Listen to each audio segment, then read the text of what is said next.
একটা গল্প করবো। আমার দাদু একটা হচ্ছে বাঁধা ছিল, সেটা আকাশ ছুঁয়ে গেল পুরো।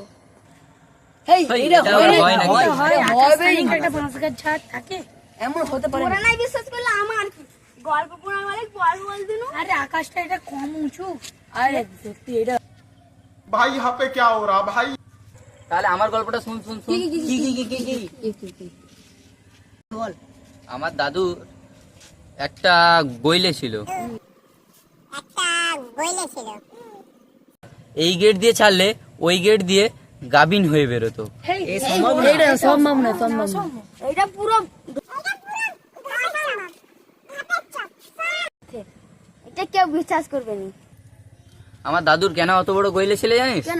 তো দাদুর ওই বাঁশঝাড় গুলো কেটে কেটে একটা করে কেটে কেটে আমার দাদুর গইলেতেই তো রাখতো।